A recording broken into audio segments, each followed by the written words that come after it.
Hi guys, this is Nicole. Welcome back to another video, and today we are going to continue on the topic of work-life balance, work-life harmony. We're trying to get it all synced together. We're trying to create a work life that is both sustainable and fulfilling for our lives. And today, before we dive into the whole discussion about work life and all the different facets of it, let's define it. So I came across this really interesting podcast where they talked about defining work-life balance or what it actually means to you.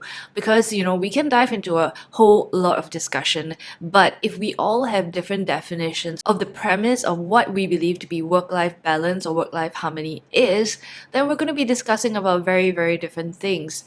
I came across this video on TikTok, and this person is kind of like a career coach or something like that. And in her video, she kind of did this exercise to help you to define what kind of work do you actually want during this season of your life. So the first exercise you have to do is to actually prioritize your list. So she gives you a set of 9 different areas in your life, and you are supposed to list them up from 1 to 9, like 1 being the most important. So we have things like finances, career, mental self, physical self, significant other, family, friends, hobbies, and your living environment. And you rate them from 1 to 9.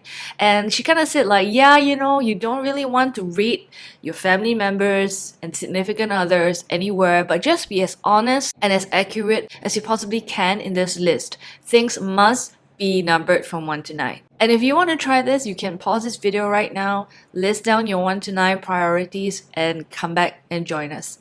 So once you've listed down your priorities from 1 to 9, she goes on to explain that if career is at the bottom 3, what you actually are looking for is a career or a job that pays the bills. It pays you well, but you don't want it to consume your life because there are other things in your life that have a higher priority. Maybe it's just a season, maybe it's for your whole life, but you want a job that pays the bills. It's as simple as that. If career is in the middle, a priority number 4 to 6, then you're looking for a career, something that plays to your strengths and is an avenue for you to learn and to grow. And if your career falls between the top 3, then you are looking for a job that is your calling, is your DNA, is your identity, is your life mission, life purpose. I know there's a lot of debate over like pursuing your passions and whether is it good to pursue it, whether it's not. The answer is yes, no, and maybe. Right? It's all of the above. It depends on the individual. So I think this list really clarified that whole argument of pursuing your passion because it really depends on your priorities in life. And if career is not a high priority for you at the moment in your life, then it definitely affects what kind of job you're going to look for. So that is the first thing, is to identify what kind of job you are looking for. Is it a calling? Is it a career? Or is it a job that pays the bills? Once you've figured that part out, number 2 is to really dive down and define the specifics of what it means to you to have work-life balance or to have work-life harmony. Get very specific about it. Of course, I know a lot of us are like, why should I even write it down if it's not going to happen anyway? Here's how I can persuade you to write it down anyway. If you don't aim for something, you will never get it.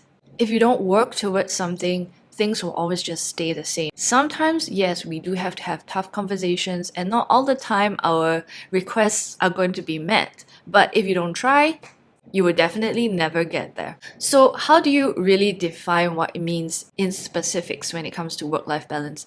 So just to set the premise, for me, my priority for my work is defined as a career. So I do definitely want a job or a career that plays to my strengths and is an avenue for me to learn and constantly grow in.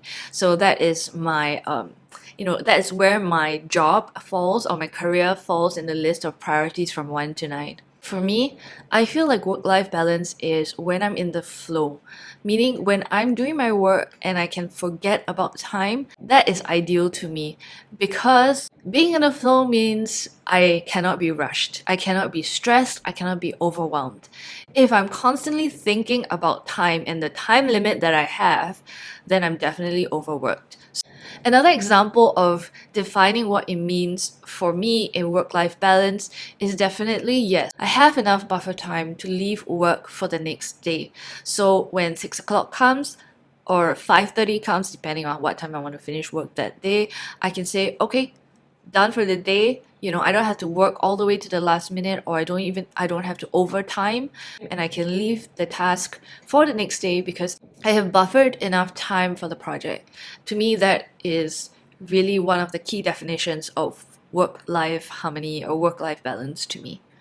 And the third one is thinking time. Because I'm involved in running and growing the business, I need time to kind of plan, to strategize, to know what kind of opportunities I want to take, to kind of evaluate our current processes. Is anything going wrong? Can we make it better? What is working well? To manage people and all those kind of things. So I really need the thinking time in the morning. And to me, my day goes better when I have the first hour to think, to evaluate, to work out important decisions. I know some people are afraid of the idea of work-life balance and work-life harmony, and they want work-life integration because they're afraid that people are lazy and will take this work-life balance idea and use it as an opportunity to be lazy or to Skype or to be irresponsible. But I really don't think that that is the premise of work-life balance. At least for me, what I'm trying to achieve in work-life balance is to create a work environment where I can do my best, where I'm thriving in my work, where the work that comes out of me is good quality and not just quantity, but like really mediocre quality. And I also believe that, like athletes, athletes cannot constantly be on this high competitive mode all the time. They need time to rest. And what happens when they keep pushing their bodies in this high intensity environment? They get injured. So when we're working, it's the same thing.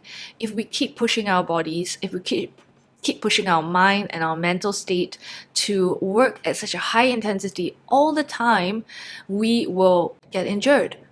Injured in the meaning that we get burned out, our mental health, our emotional health, our physical health suffers. So that is what we're trying to avoid. What I'm trying to achieve when I approach work-life balance or work-life harmony is an environment in my work and my life that is fulfilling and sustainable at the same time.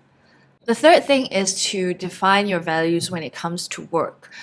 It's quite similar to defining your priorities, like the first 1 to 9 exercise that we did.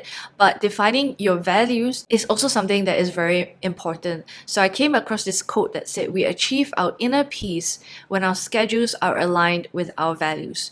Sometimes what we're doing doesn't align with our values, and that's why intrinsically or like under the surface there's this nagging feeling and you don't quite understand why are you so unhappy with it. I'm not saying this is always the only reason, but this could be one of the reasons that the things that you are doing are not in line with your values or what you want to do, or the things that you cherish, the things that you value in life, and the kind of contribution that you want to make in the world. So I hope these 3 little points help you in your journey towards exploring work-life balance, work-life harmony, building a more sustainable and fulfilling work life.